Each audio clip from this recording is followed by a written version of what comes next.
Mister Shekhar, हमें एक dead body मिली है जिसके हाथ में ये घड़ी थी। अभी तक उस औरत की पहचान नहीं हो पाई। आप इस घड़ी की सेल डिटेल्स दे सकते हैं? कब, किसने खरीदी? पर बिना नाम के मैं कैसे पता कर सकती हूँ कि उस दिन किस लेडी की फ्लाइट मिस हुई है? आपके पास ऐसी कोई तो लिस्ट होगी जिसमें उन पैसेंजर्स की डिटेल्स होगी जिन्होंने अपनी फ्लाइट मिस की है। सुबह 6 बजे से रात के 9 बजे तक 40 डोमेस्टिक और 25 इंटरनेशनल फ्लाइट्स अलग अलग टर्मिनल से हैं। अगर उस लेडी ने पहले ही चेक इन कर लिया होगा तो इनमें और भी एयरलाइंस जुड़ जाएंगी। और अगर हर एयरलाइन से मैंने लिस्ट भी मंगवा ली, तब भी ये पता कर पाना मुश्किल है कि उस दिन किस लेडी की फ्लाइट मिस हुई है। लेकिन जो लॉट बनते हैं उसके स्टॉक की डिटेल तो होगी ना, कि आपने वो स्टॉक कहाँ डिस्ट्रीब्यूट किए और उन लोगों ने आगे किन्हें बेचे। अगर ये लेवल और इसके डिटेल से आप पता लगा पाए कि ये कब मैन्युफैक्चर हुई थी और किस डिस्ट्रीब्यूटर को बेची गई थी, तो शायद हम भी ये पता लगा पाए कि ये जीन्स किसने खरीदी थी। लेकिन सर, उसके लिए मुझे बैकडेट जाके सभी आउटलेट्स के स्टॉक डिटेल्स, सेल, परचेज सब चेक करना पड़ेगा। उसके बाद ही बता पाऊंगा। मिस्टर शेखर, ये इन्फॉर्मेशन बहुत ज़रूरी है इस केस को सॉल्व करने के लिए, उस औरत की पहचान के लिए कि वो औरत कौन थी और किसी ने उसे इतनी बेरहमी से क्यों मार डाला। पर तुम मेरी भी तो मजबूरी समझो। It's a high pressure job. यहाँ वर्क का इतना प्रेशर है, स्टाफ ओवरवर्क्ड है। मैं सिर्फ इतना कहूंगी कि कोशिश कर सकती हूँ। आप मुझे वो लेबल मेल कर दीजिए, मैं ट्राई करती हूँ। ओके सर, मैं ट्राई करता हूँ, लेकिन थोड़ा टाइम लगेगा। हम इस बॉडी को ज़्यादा 1 हफ्ते तक प्रिजर्व कर सकते हैं क्योंकि ये बॉडी ऑलरेडी सड़ना शुरू हो चुकी है। बस डॉक्टर, कुछ दिन और, जल्दी हमें इसके बारे में कोई लीड मिल ही जाएगी। उस अनजान औरत की लाश से मिली चीजों की पुलिस शिनाख्त तो कर रही थी, पर कोई पुख्ता सबूत हाथ नहीं लग पा रहा था। और फिर उस औरत के हाथ की अंगूठी ने पुलिस को एक उम्मीद बंधाई कि ये औरत भारत के किस कोने से हो सकती है। बेशक किसी शहर का नाम सामने नहीं आया, पर वो किस क्षेत्र से हो सकती है ये अंदाजा लगाया जा सकता था। ये अंगूठी सोने की नहीं, पीतल की है सर। सोना या पीतल में कोई फर्क नहीं पड़ता सर, असली कीमत इस स्टोन की है। ये स्टोन काफी कीमती है। कौन सा स्टोन है ये? इसे पुखराज कहते हैं और इसे इस उंगली में, तर्जनी में, इंडेक्स फिंगर में पहना जाता है। हाँ, लाश की उसी उंगली में ये अंगूठी थी।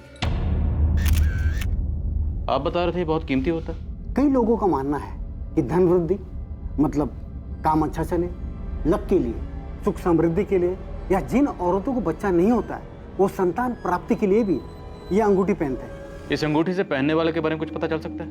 पहनने वाला कौन होगा, कहाँ का रहने वाला होगा? कौन का तो पता नहीं, लेकिन शायद ये उत्तर भारतीय हो सकती है। उत्तर भारत, नॉर्थ इंडिया, वो तो काफी बड़ा है, कई स्टेट्स है उसमें। नॉर्थ इंडिया क्यों? इस स्टोन की कटिंग और डिजाइन उस तरफ के लोग पसंद करते हैं। जैसे कि दक्षिण भारत, महाराष्ट्र में अलग तरह की डिजाइन और कटिंग्स लोग पसंद करते हैं, और इसे देखकर कहा जा सकता है कि ये नॉर्थ इंडियन डिजाइन की है। अंगूठी से और कुछ पता चल सकता है? किस ज्वेलर ने बनाई, कोई कोड वगैरह, खरीदने या बेचने वाले के बारे में कुछ? नहीं सर, ऐसा कुछ नहीं। गोल्ड रिंग होती तो कोड होता, ये तो सिंपल प्लेन अंगूठी है। उस अनजान औरत की डेड बॉडी की फोटो, उससे जुड़ी हर जानकारी उत्तर भारत के हर छोटे बड़े शहर में भेजी गई। स्थानीय लोकल नेटवर्क को भी डेड बॉडी से जुड़ी तमाम जानकारियां दी गई, इस उम्मीद में कि शायद कहीं कोई मिसिंग कंप्लेंट दर्ज हुई हो जो इस औरत से मैच करती हो और डेड बॉडी की पहचान पर अटके हुए इस केस की तहकीकात को आगे बढ़ने में मददगार साबित हो। सर, हमने खबरियों को काम पर लगाया है। गोविंद ने भी अपनी पूरी टीम को वेस्टर्न सबअर्ब के सारे होटलों में चेक करने के लिए भेजा है, पर प्रॉब्लम यह है कि बॉडी का चेहरा ही नहीं है। चेहरा नहीं है, लेकिन बॉडी की बाकी चीज़ें तो हैं। कपड़े, घड़ी, अंगूठी, सैंडल, ये सब। हो सकता है विक्टिम मुंबई में कहीं बाहर से आई हो, तो किसी ने किसी होटल में चेक इन किया होगा, उस होटल के सीसीटीवी में कैप्चर जरूर हुई होगी। सर, हमने सब जगह देखा, पर ऐसा भी कुछ दिखाई नहीं दिया। कुलकर्णी, कहीं हम गलत ट्रैक पर तो नहीं? विक्टिम मुंबई की हो, मिसिंग हो, पर मिसिंग कंप्लेंट लिखवाई नहीं गई, और उसके हस्बैंड या बॉयफ्रेंड ने अपना पीछा छुड़ाने के लिए उसको मार दिया, और चेहरा इसलिए बिगाड़ा गया ताकि पहचान ना हो सके। सर, फिलहाल तो हमें बॉडी के बारे में सोचना चाहिए कि क्या करना है। मुर्दा घर वाले कह रहे हैं कि वो बॉडी को ज़्यादा दिन नहीं रख सकते। मुझे तो लगता है हमें बॉडी को दफना देना चाहिए। जैसे कोई लीड मिलेगी, री इंस्पेक्शन के लिए हम बॉडी वापस निकाल सकते हैं। नॉर्थ इंडिया, लखनऊ, जेपसन जुबली प्राइम वॉच से एक इंफॉर्मेशन आई है। 17 अप्रैल 2019 को लखनऊ के एक आउटलेट से सेम मॉडल की घड़ी खरीदी गई थी। ये उसका बिल है।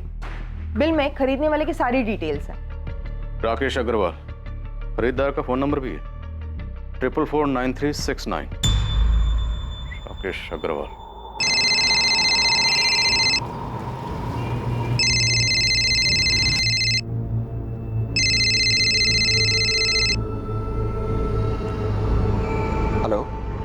राकेश अग्रवाल।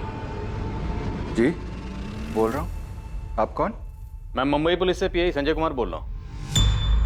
जी कहिए सर।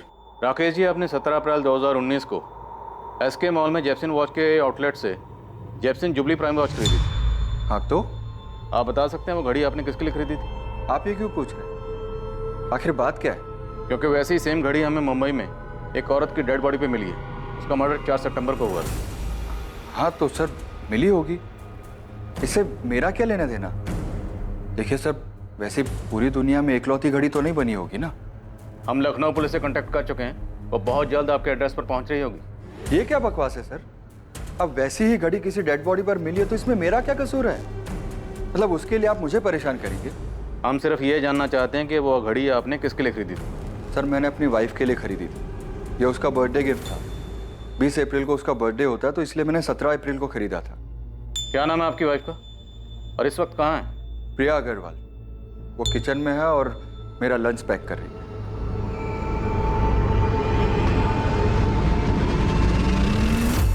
मैं आपको अभी वीडियो कॉल कर रहा हूँ, आप उनके पास ही रहिएगा। आप ये सब क्यों कर रहे हैं? सिर्फ इसीलिए क्योंकि मैंने वो घड़ी अपनी वाइफ को गिफ्ट की थी? हम सिर्फ ये देखना चाहते हैं कि वो घड़ी आज भी आपके पास ही है। सर ये मेरी वाइफ प्रिया अग्रवाल। प्रिया जी, क्या मैं वो घड़ी देख सकता हूँ जो आपके हस्बैंड ने आपको बर्थडे पे गिफ्ट की थी?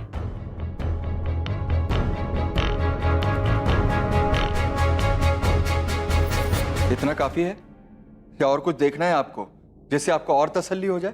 पैन कार्ड, आधार कार्ड, राशन कार्ड या और कुछ? सर, लखनऊ पुलिस ने कंफर्म किया है कि वो औरत राकेश अग्रवाल की पत्नी प्रिया अग्रवाल ही है। उन्होंने पड़ोसियों से भी पूछताछ की और डॉक्यूमेंट्स वगैरह भी चेक किए। सर आपने मुझे जो कोड दिया था उसके मुताबिक हमारे रिकॉर्ड्स में ये घड़ी राकेश अग्रवाल ने ही खरीदी थी लखनऊ में। फिर भी आपको लगता है कोई गलती हो गई है तो मैं फिर से चेक करता हूँ। लेकिन मिस्टर शेखर, मैंने आपको घड़ी का बैच नंबर, बाकी सारी डिटेल्स भेजी हैं। ऐसा कैसे हो सकता है? हो सकता है मैन्युफैक्चरिंग में कोडिंग के समय सीरियल नंबर में कुछ मिक्सअप हो गया हो। आप मुझे थोड़ा समय दीजिए, मैं फिर से चेक करता हूँ। रीगन 19 जींस की कंपनी की तरफ से अभी तक कोई जवाब नहीं आया। पूछने पर यही कह रहे हैं कि कोशिश कर रहे हैं। सर एयरलाइन से भी पता चल पाना मुश्किल है। हम हर रोज कॉल कर रहे हैं लेकिन उन पे भी काम का प्रेशर है। ऐसा कैसे हो सकता है? एक औरत गायब है लेकिन उसका पता लगाने वाला कोई भी नहीं। क्या उसकी फैमिली, रिश्तेदार, दोस्त कोई भी नहीं जो ये पता लगाना चाहे कि औरत कहाँ चली गई? The number you have called is currently switched off. Sheila, Radhika का फोन अभी भी स्विच ऑफ आ रहा है। पुलिस क्या कह रही है? वो तो कह रही ढूंढ रही है, पर राधिका अचानक ऐसे कहाँ चली गई?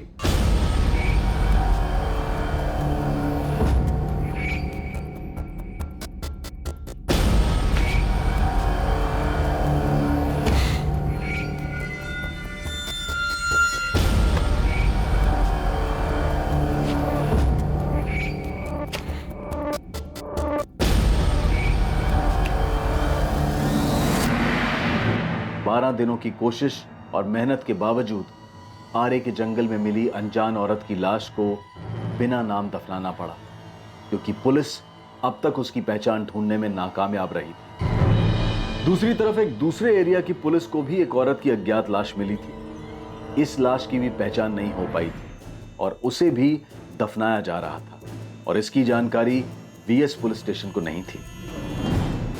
पर अब एक स्पष्ट जानकारी वीएस पुलिस को मिलने जा रही थी उस मर्डर की जो शायद किया जा चुका था।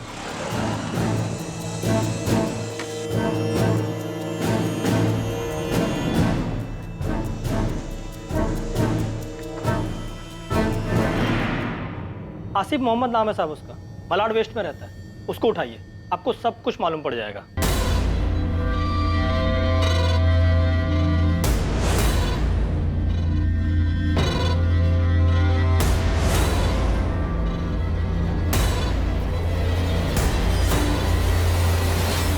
आसिफ मोहम्मद, किसी का मर्डर किया इसने? अपनी बीवी मरियम मोहम्मद का। सस्पेंस मत बढ़ा गोविंद, साफ साफ बोल। साहब, इसकी बीवी 3 सितंबर से गायब है। मतलब ये कि वो अपन लोगों को एड़ा बना रहा है। आरे में जो औरत का डेड बॉडी मिला है ना, उसका हुलिया इसी ने चेंज किया ताकि पुलिस को लगे कि ये किसी अच्छे घर की औरत है और पुलिस का ध्यान इस आसिफ पे जाए ही नहीं। चल आसिफ मोहम्मद का एड्रेस दे, देखते हैं इतना सही है तेरा टिप।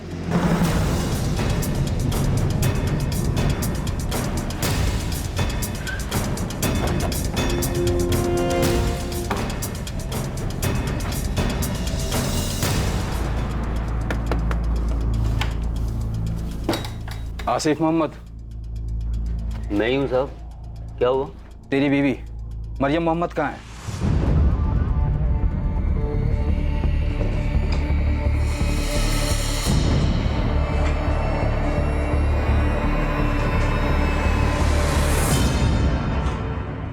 मैंने मरियम को मारा?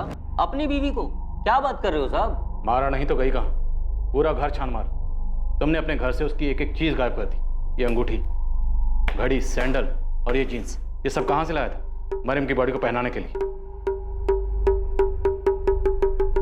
साहब, आपको किसने बोला ये मरियम है? अच्छा, चल तो बताइए कौन है? अब ये कौन है साहब तो पता नहीं, लेकिन मरियम से मेरी रोज बात होती है। अगर मैं सुबह बात नहीं कर पाता हूँ तो रात को अक्सर जरूर बात हो जाती है। आपको अगर यकीन नहीं हो तो मैं आपकी अभी उससे बात करवा देता हूँ। अच्छा, बात करो। क्या साहब, आपको किसी ने कुछ भी बोला और आप भी ना। लो साहब, घंटी जा रही है, आप खुद ही बात कर लो, आपको यकीन। सलाम वालेकुम, कैसे हैं आप? आप कौन बोल रही हैं? पहले आप बताइए, आप कौन बोल रहे हैं? ये तो मेरे शौहर आसिफ का नंबर है। आपके पास कैसे आया? मैं मुंबई पुलिस से इंस्पेक्टर संजय शर्मा बोल रहा हूँ। इंस्पेक्टर? लेकिन ये तो मेरे शौहर आसिफ का नंबर है। वो ठीक तो है ना? मेरी बात कराइए उनसे। बात करवाएंगे, लेकिन पहले आप ये बताइए कि आपके शौहर का पूरा नाम क्या है? आसिफ मोहम्मद। आखिर बात क्या है बताइए मुझे, और इस तरह डराइए मत। और आपका पूरा नाम क्या है? मरियम मोहम्मद। अल्लाह के वास्ते मेरी उनसे बात कराइए, बड़ी मेहरबानी होगी। सर, हमें आसिफ के घर से किसी भी औरत का कोई सामान नहीं मिला। मैंने उसके घर के आसपास पूछा, लेकिन सबका यही कहना है कि उसको कभी किसी औरत के साथ नहीं देखा उन्होंने। मरियम मोहम्मद? जी हाँ, आसिफ मोहम्मद की पत्नी। पत्नी? पर मैडम, वो तो यहाँ पे अकेले ही रहता है। उसके साथ कभी कोई औरत को देखा ही नहीं है। उसकी पत्नी तो जोधपुर में रहती है, उसने एक बार बताया था। सर, लगता है इस बार भी घड़ी वाले राकेश अग्रवाल की टिप की तरह ही रॉन्ग नंबर लगा है। लगता है गोविंद का दिमाग खराब हो गया, ब्लाइंड मर्डर में ब्लाइंड टिप दे रहा। खामखा आपने मेरी बीवी को डरा दिया साहब। और आपको किस बेवकूफ ने बोला कि मैंने अपनी बीवी का मर्डर किया? काम क्या करता था? दिहाड़ी मजदूर हूँ, कारपेंटरी करके जैसे तैसे 2 पैसे कमाता हूँ साहब, और उन 2 पैसे में से बचाकर अपने घर भेजता हूँ ताकि मेरी बीवी हमारे बेटे इखलाक को अच्छी तालीम दे सके, अच्छा खाना खिला सके। पुलिस को लगने लगा था कि लखनऊ के राकेश अग्रवाल की तरह उन्हें एक बार फिर गलत जानकारी दी गई थी, लेकिन आसिफ के जरिए पुलिस के सामने एक ऐसा खुलासा होने जा रहा था जो इस केस को एक अलग ही स्तर पर, एक अलग ही मोड़ पर ले जाने वाला था। अरे गोविंद, ये क्या मजाक लगा रखा है? हमारे सामने आने से पहले एक बार ठीक से पता तो कर लेता। आपको मेरे से ज्यादा वो आसिफ की बात पे भरोसा है? मैं बोल रहा साहब, मर्डर वही किया है। यदि खबर गलत निकली ना तो नेटवर्क छोड़ के आउट होने को तैयार है मैं। अरे गोविंद, उसकी बीवी मरियम तो जोधपुर में है, हमने बात की उससे। वो अपन लोगों को फिर से घुमा रहा है साहब। उसका इधर एक औरत के साथ सेटिंग है। अपना पंटर लोग उस औरत का एड्रेस ढूंढ देंगे। नाम और एरिया मालूम है मेरे को, प्रीति नाम है साहब, धंधा करती है उधर मीराउड में, किधर तो रहती है साहब। मैं पक्का बोलता है, आप बोलो तो मैं स्टाम्प पेपर पे लिख के देने को तैयार है कि जिस लेडीज का डेड बॉडी आप लोगों को मिला है ना, वो मरियम मोहम्मद ही है साहब। राजेश सर, मैं अभी आपको एड्रेस मैसेज करती हूँ। जोधपुर घंटा घर के आसपास ही कहीं मरियम मोहम्मद का घर है। घर पे जो औरत आपको मिलेगी, हमें उसकी पूरी डिटेल्स चाहिए, सारे document, Aadhaar card, voter card, PAN card, जिससे ये प्रूव हो सके कि वही मरियम मोहम्मद है। ठीक है निर्मला, आप फौरन उसका एड्रेस भेजो, इससे पहले कि वो भागने की कोशिश करे। मैं एक टीम लेकर उसके घर पहुंचता हूँ। आपको जो करना है करो, जो देखना है देखो, लेकिन मुझे बताओ तो सही, आपको कौन गुमराह कर रहा है कि मैंने अपनी बीवी को मारा है? ये गोविंद को क्या हो गया? नशा वशा करने लगा है क्या? वो तो अब भी यही कह रहा है सर कि आसिफ ने अपनी बीवी को मारा और उसकी लाश को ठिकाने लगा दी। वो तो ये भी कह रहा है कि उसकी एक गर्लफ्रेंड है, प्रीति नाम है उसका, धंधा करती है, और उसी के लिए उसने अपनी वाइफ मरियम को मारा है। ये आसिफ अपनी बीवी मरियम का कत्ल यहाँ करता है मुंबई में, फिर दूसरी मरियम जोधपुर में पैदा कर देता है। घर नहीं, ये आसिफ इतना शातिर है क्या?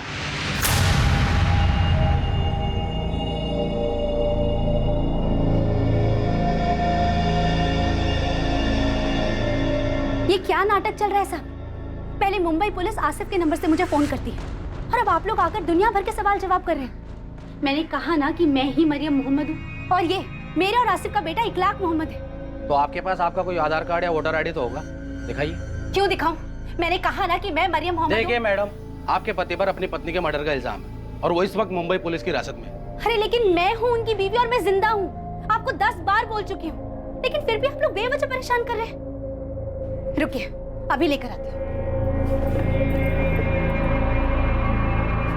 ये लीजिए। इतना काफी है कि और सबूत चाहिए आपको? हमारे निकाह को 7 साल हो गए और 5 साल का हमारा बेटा है और हम कहीं बाहर से नहीं आए, यही जोधपुर से हैं। चाहिए तो मोहल्ले वालों को जाके पूछ सकते हैं। और हाँ, 4 घर छोड़ के आसिफ के अम्मी और अब्बू रहते हैं। सुबह से परेशान कर दिया आप लोगों ने हमें।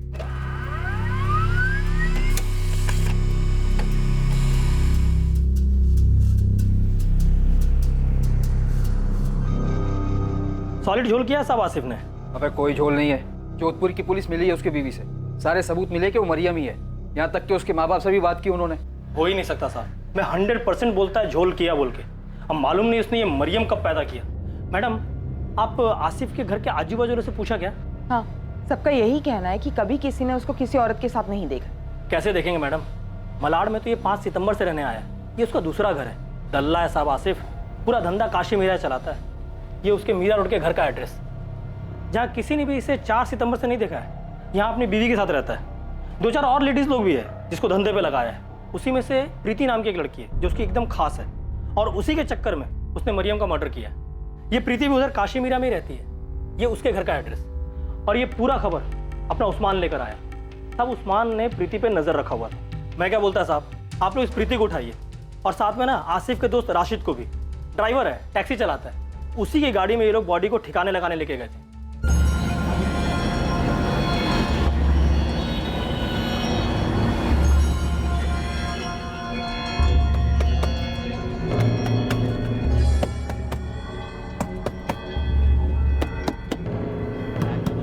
आसिफ, डिग्गी में से आवाज आ रही है। अबे तूने गला तो ठीक से दबाया था ना? हाँ यार, जब मैंने उसका गला दबाया था ना, पूरी सांस रुक गई थी उसकी। अब क्या करेंगे?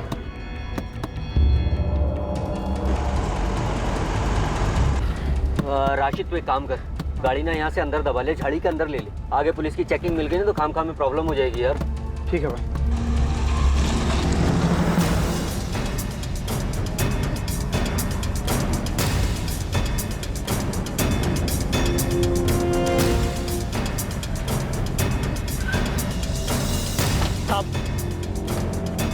ये है, ये राशिद का घर।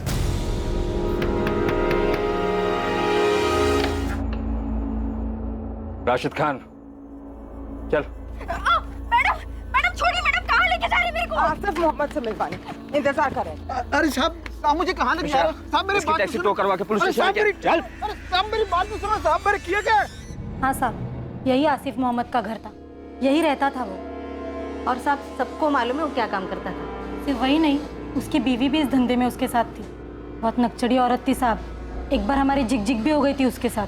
ये क्या बकवास कर रहे हो तुम लोग? हाँ, मैंने कभी तुम लोगों को धंधा करने के लिए बोला है? नहीं ना। ये शरीफों की रहने की जगह है। तू ना अपने गंदे धंधे अपने पति के साथ कहीं और जाके कर। पूरे मोहल्ले को गंदा कर रखा है तूने और तेरे पति ने। मुझे तो यहाँ कोई दिक्कत नहीं है, दिक्कत तो तुम लोगों को है। और बहुत ज्यादा गंदगी भी लगती है तो तुम लोग जाओ, मैं क्यों जाऊँ? हाँ, मैं तुम्हारे यहाँ झांकने के लिए आती हूँ? नहीं ना। ये उसकी बीवी है, मरियम मोहम्मद। नहीं तो, ये उसकी बीवी नहीं है। नाम मरियम था कि क्या था क्या मालूम। ये तो झूठ भी बोल सकती है। यहाँ तो सब लोग उसको सबीना बुलाते थे। निकलो यहाँ से, पूरा। तो देख, ये औरत है ये।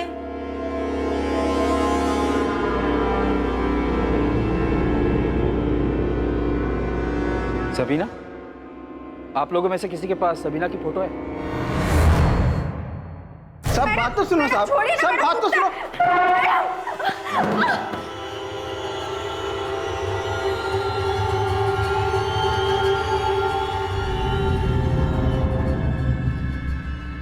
सबीना, काशी मीरा में यही नाम रखा था ना मरियम का?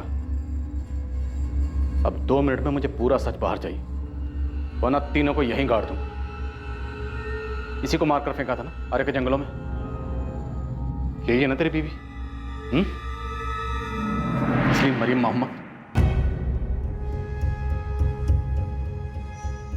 आखिरकार ऐसा लगने लगा था कि उस अज्ञात लाश को पहचान मिलने जा रही है, जो पुलिस को आरे के जंगल में मिली थी।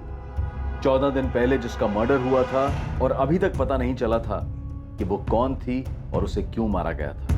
पुलिस का मुखबिर गोविंद कत्ल के मकसद और पुख्ता सबूतों के साथ पुलिस के पास आया, पर आसिफ और उसके साथी राशिद और प्रीति एक ऐसे मर्डर का खुलासा करने वाले थे जो पुलिस के भी होश उड़ा देने वाला था और मर्डर के केस को एक नया मोड़ देने वाला था। हाँ साहब, हमने यहीं से मारा है, लेकिन ये मरियम नहीं है, सबीना है। मरियम तो मेरी पहली बीवी का नाम है, जोधपुर में रहती है, जो आपकी बात कराई थी ना मैंने फ़ोन पे। फिर सबीना कौन है? सबीना कुरैशी, ये भी धंधा करती थी साहब। मैं दिल्ली में मिला था इससे। मैं दिल्ली में 4 साल से काम कर रहा था साहब, वहीं 2 साल पहले इससे मिला था। ये लो, इस एड्रेस पे जाना है। और ये कैसे कपड़े पहन रखे हैं तुम लोगों ने? अरे थोड़े ढंग के कपड़े पहन के जाना, बड़े लोग हैं, समझ गई? और सुनो, जो बोले चुपचाप कर देना, खुश करके आना। बहुत मोटी पार्टी है, रेगुलर क्लाइंट बनाना है उन्हें। जी मैडम। अच्छा एक बात और, होटल के रिसेप्शन पे जाके ना खुद को गेस्ट बताना। क्या बताओगी? गेस्ट। और अंग्रेजी में बोलना। चलो जाओ, घबराओ मत, जाओ। अरे सबीना जी जरा गौर तो फरमाइए। ये ले तेरा हिस्सा। मैं और सबीना मिलके काम करते थे। सबीना लड़कियां ढूंढ कर लाती थी, ऐसी लड़कियां जिन्हें धंधा करने में कोई एतराज़ नहीं होता था। मैं ऐसे ही अनजान लोगों को दोस्ती के मैसेज भेजता था, जिसमें घुमा फिरा के धंधे की बात लिखता था। उसमें से कोई जवाब देता तो उसे हाई क्लास लड़की देने का ऑफर देता था। बिल्कुल साहब, बिल्कुल, आप फिक्र मत करो साहब। अरे नहीं साहब, टेंशन लेने की ज़रूरत नहीं है। आप जहाँ कहोगे लड़की पहुँच जाएगी, किसी को पता नहीं चलेगा। आप फिक्र मत करो। अरे मैं हूँ ना, देख लेना साहब, आप खुद ही बोलोगे यार आसिफ तूने दिल खुश कर दिया। सब सही चल रहा था साहब, पर फिर एक दिन हमारी एक लड़की पुलिस की रेड में पकड़ी गई और फिर पुलिस ने मुझे और सबीना दोनों को गिरफ्तार कर लिया। हम दोनों जमानत पर बाहर तो आ गए, पर पुलिस रिकॉर्ड में आने के बाद वहाँ काम करना मुश्किल हो रहा था साहब। जैसे ही धंधा शुरू करते पुलिस उठा लेती। खर्चा पानी देने में तेल निकल गया हम लोगों का। बस मैंने और सबीना ने तय किया कि हम दिल्ली ही छोड़ देंगे और 1 साल पहले हम लोग मुंबई आ गए। यहाँ आके हमने काशीमीरा में अपना धंधा जमा लिया। ओए, तेरे धंधे पानी में हमें कोई इंटरेस्ट नहीं, सीधा मुद्दे पे है, वरना तेल निकाल देंगे मार मार के तेरा। सर वही तो बता रहा हूँ मैं आपको। यहाँ ये प्रीति है ना, ये सामने से चल कर आई, पहले से इस धंधे में थी। मुझे सिखाएगा? आसिफ कल पैदा नहीं हुई मैं, समझा? एक तो प्रीति सामने से खुद चल के आई है, ऊपर से पूरे हफ्ते में 2 ग्राहक के पास भी नहीं गई है। अरे कैसे जाएगी वो, तबीयत ठीक नहीं है उसकी। तबीयत ठीक नहीं उसकी है? तबीयत ठीक नहीं है उसकी? मुझे घुमाएगा तू? मुझे पता नहीं मेरे पीठ पीछे क्या चल रहा है, पता नहीं है मुझे। हाँ ए सबीना, बहुत ज्यादा कर रही है तू, बोल रहा हूँ। मैं ज्यादा कर रही हूँ? मैं ज्यादा कर रही हूँ? हाँ तुझे क्या लगा तू कल की आई हुई प्रीति के साथ टाका भिड़ाएगा और मैं चुपचाप बैठी रहूंगी? मरियम नहीं हूँ मैं जो चुपचाप एक कोना पकड़ के रोने बैठ जाऊँ, समझा? साला चैन से खाना भी दुश्वार कर दिया तूने, जब से बकवास कर रही है तू। आसिफ एक बात ना कान खोलकर सुन ले, अगर तूने कहीं और मुंह मारा ना तो खाना छोड़ उल्टा मैं तुझे खा जाऊंगी, समझा? और हाँ जाकर ना अपनी प्रीति को बोल दे यहाँ से उसका धंधा बंद, जहाँ से ये वहीं चली जाए। कल से मुझे यहाँ को दिखनी नहीं चाहिए, समझा? ऐसे आंखें फाड़ फाड़ के क्या देख रहा है? जितना बोला उतना कर, चल निकल यहाँ से। मैं सबीना को खुश रख रहा था, माँ मरियम को भी और यहाँ इस प्रीति को भी, लेकिन ये सबीना कुछ सुनने को तैयार ही नहीं थी साहब। खुद किसी की जगह मारकर बैठी थी और अब उसे धर्मपत्नी बनना था। आसिफ की जिंदगी में सारी जगह उसे अकेली को चाहिए थी। सबीना को कैसे मारा और कहाँ मारा? वहीं काशीमीरा वाले घर में, रात के अंधेरे में गला दबा दिया उसने।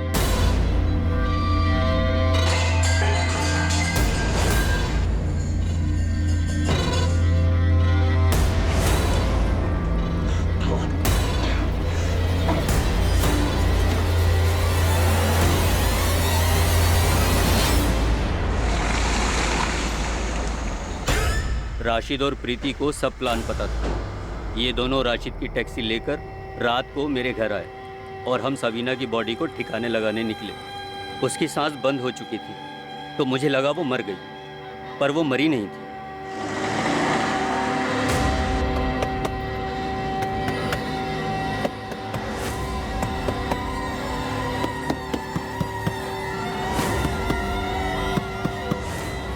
हम तीनों उसकी बॉडी चैम्बूर में कचरे के ढेर में फेंकने वाले थे, पर फिर हमें प्लान चेंज करना पड़ा साहब।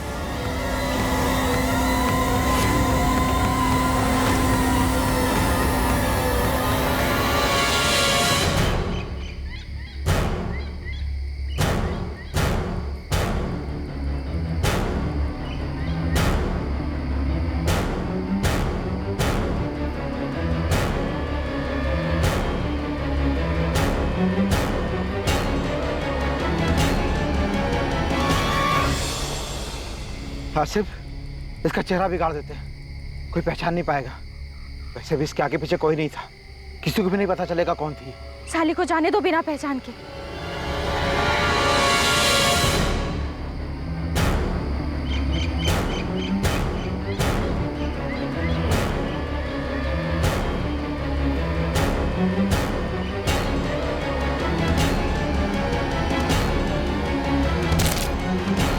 ये घड़ी, अंगूठी, ये सब सबीना की है या पुलिस को गुमराह करने के लिए तुम लोगों ने उसकी?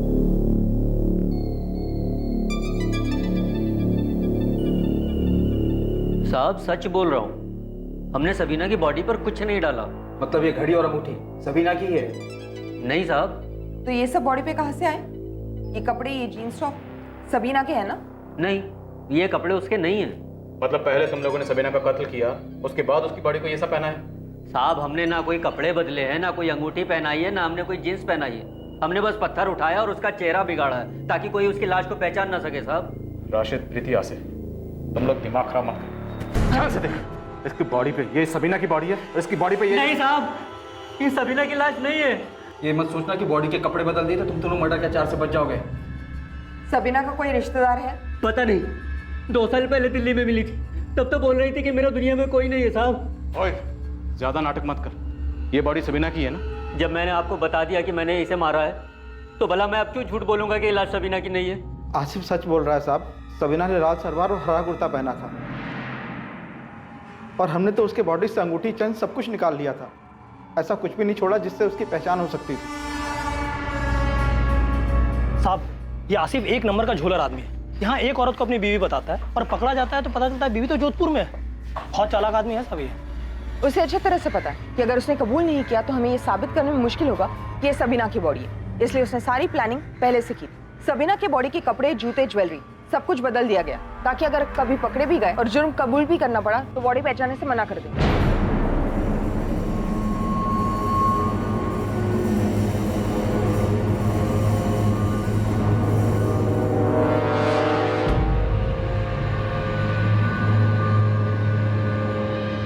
टेस्ट का तो सवाल ही नहीं उठता जब वो खुद बोल रहा है कि उसे पता नहीं कि सबीना कहाँ से थी, उसका परिवार है भी या नहीं। एक और तरीका है इनसे सच उगलवाने का, इन तीनों को अलग अलग तोड़ दो। निर्मला, तुम प्रीति को देखो, मैं और कुलकर्णी राशिद और आसिफ को संभालते।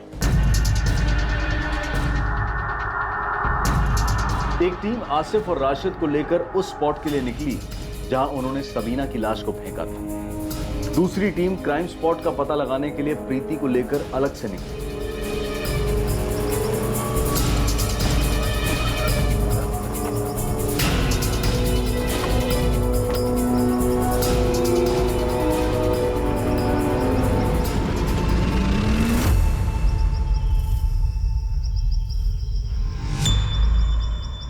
बता, बॉडी कहाँ फेंकी थी और जिस पत्थर से चेहरा बिगाड़ा था वो पत्थर कहाँ था?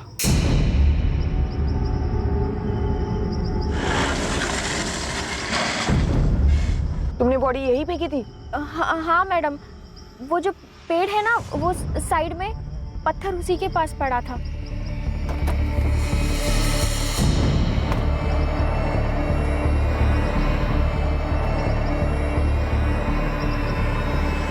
मैडम राशिद ने पत्थर यहाँ से उठाया था।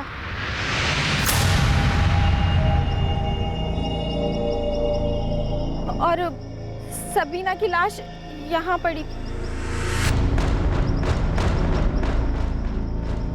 पक्का तुमने बॉडी यही फेंकी थी? हाँ मैडम। बता जल्दी, कहाँ फेंकी थी?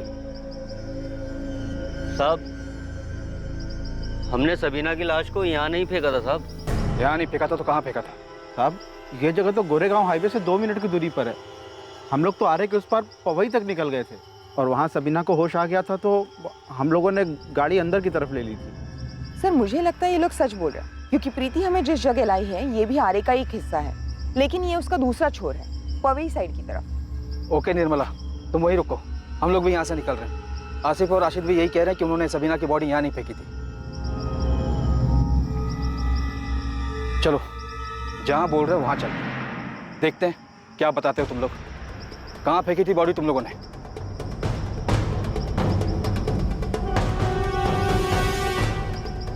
हैरानी की बात यह थी कि आसिफ मोहम्मद और राशिद खान पुलिस को ठीक उसी जगह लेकर गए जहां प्रीति पुलिस की दूसरी टीम को लेकर पहुंची थी।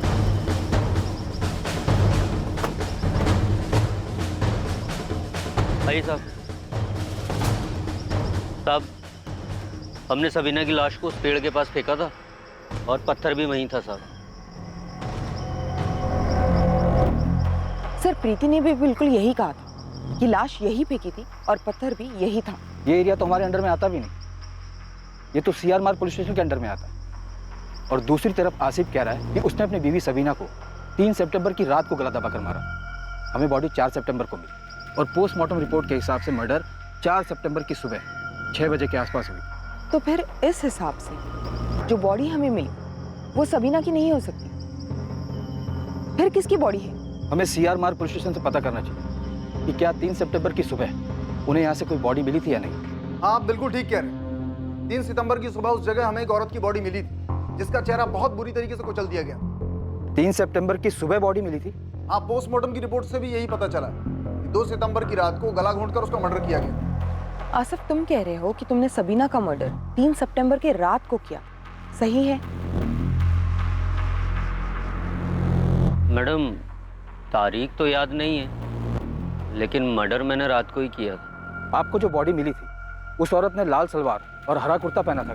हाँ, वही था। और अभी 4 दिन पहले ही हमने उसकी बॉडी को दफनाया, लेकिन अभी तक हमें उसकी कोई पहचान नहीं हो पाई। आपको इस केस के बारे में कोई लीड मिला है क्या? हाँ, शायद।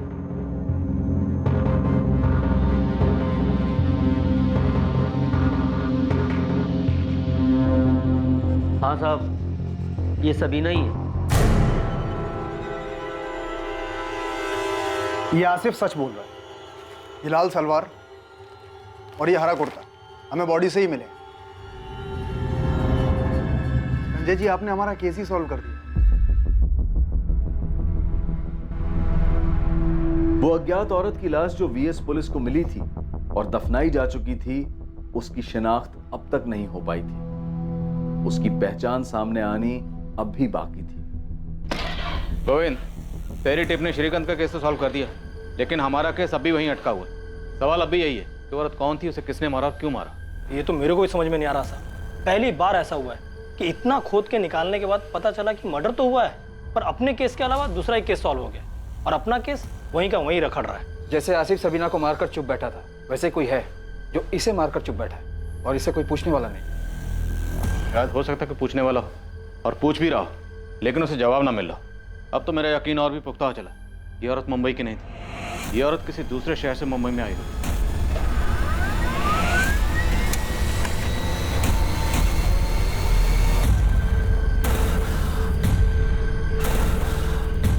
शीला, राधिका का फोन अभी भी स्विच ऑफ आ रहा है। पुलिस क्या कह रही है?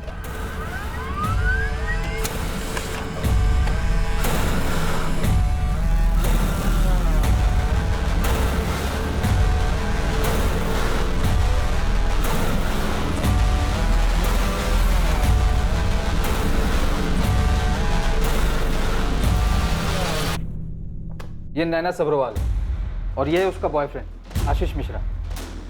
ये दोनों फोटो चंडीगढ़ पुलिस ने भेजी। सर, नैना की डिटेल्स उस डेड बॉडी से मैच करती है जो हमें आरए में मिली। ये दोनों 18 अगस्त से गायब और इन दोनों की फैमिली ने मिसिंग कंप्लेंट भी दर्ज करवाई। ऑनर किलिंग, इज्जत के नाम पर लड़की को मार डाला शायद। सर, ये राधिका जो उम्र 27 साल, 21 अगस्त से पटना से मिसिंग। 22 अगस्त को उसके पिता रमाकांत झा और माँ शीला झा ने मिसिंग कंप्लेंट लिखवाई थी पटना पुलिस में। इसके डिटेल्स भी बिल्कुल मैच करती है उस डेड बॉडी से जो हमें आरए में मिली। इसके पिता इसकी शादी करवाना चाहते थे, जिसकी वजह से राधिका का झगड़ा उसके पिता से हुआ और वह घर छोड़ के चली गई। उसके बाद से उसकी कोई खबर नहीं। ताज्जुब की बात यह है कि जो डेड बॉडी हमें मिली थी, अगर वो डेड बॉडी नैना सब्रवाल की थी तो फिर उसका बॉयफ्रेंड आशीष कहाँ है? और अगर ये डेड बॉडी नैना की नहीं बल्कि राधिका झा की है तो एक सवाल ये है कि राधिका झा पटना से मुंबई कैसे आई, किसके साथ आई, इसे किसने मार डाला और क्यों मार डाला? और अगर ये डेड बॉडी इन दोनों में से किसी की नहीं है तो क्या हमें राधिका और नैना इन दोनों को भी ढूंढना चाहिए, जैसे हमने सबीना का पता लगा? जो भी हो, अब हम इस केस में इतना आगे आकर रुक तो नहीं सकते। अब हमें विक्टिम का पता लगाना ही होगा, फिर चाहे विक्टिम कोई भी हो। क्या वो अनजान लाश नैना सब्रवाल की थी या राधिका झा की? इन दोनों में से वो कौन हो सकता था जिसकी लाश पुलिस को मिली थी, और पहचान अभी तक नहीं हो पाई। ये विक्टिम आखिर थी कौन? मरने वाली की पहचान अब तक अनकही अनसुनी थी। क्या ये राधिका या नैना में से किसी एक की कहानी थी, या फिर ये कोई और ही थी जिसके बारे में पुलिस अब तक बेखबर थी? सर मुझे लगता है इस आसिफ को और तोड़ना चाहिए। जैसे 3 सितंबर की रात को उसने सबीना को मार के फेंका था, शायद इन्हीं लोगों ने 4 सितंबर की सुबह किसी और को मार के फेंक दिया होगा।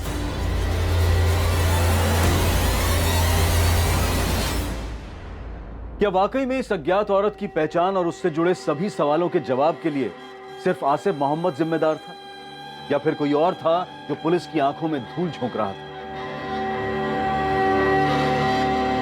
राकेश, जो घड़ी तुमने मुझे मेरे बर्थडे पे गिफ्ट की थी, पुलिस फोन करके उस घड़ी के लिए इतने सवाल क्यों कर रही है? तुम क्या कहना चाहती हो प्रिया? तुम्हें लगता है कि वैसी घड़ी मैंने किसी और को भी गिफ्ट की है? की है क्या? एक तरफ एक अनजान पीड़ित औरत की लाश जमीन के नीचे दफन थी, और दूसरी तरफ जुर्म करने वाला अपराधी भी गुमनामी के पीछे छुप गया था। और ये गुमनामी पीड़ित की पहचान न हो पाने की वजह से पैदा हुई थी। वो पीड़ित जो खुद अपनी कहानी बयां नहीं कर सकती थी कि उसके ऊपर क्या बीती थी। तमाम तरह की मुश्किलों और चुनौतियों को पार करते हुए पुलिस ने ये केस कैसे हल किया, उस औरत, उस अज्ञात पीड़ित की पहचान करते हुए पुलिस कातिल और कत्ल के मकसद तक कैसे पहुंची, ये हम देखेंगे कल रात 11 बजे इस केस के दूसरे और आखिरी भाग में। अब मैं अनूप सोनी आपसे विदा लेता हूं, और याद रखें, क्राइम और आपके बीच में सिर्फ इतना फर्क है कि आप कितने सतर्क हैं। सतर्क रहें, सुरक्षित रहें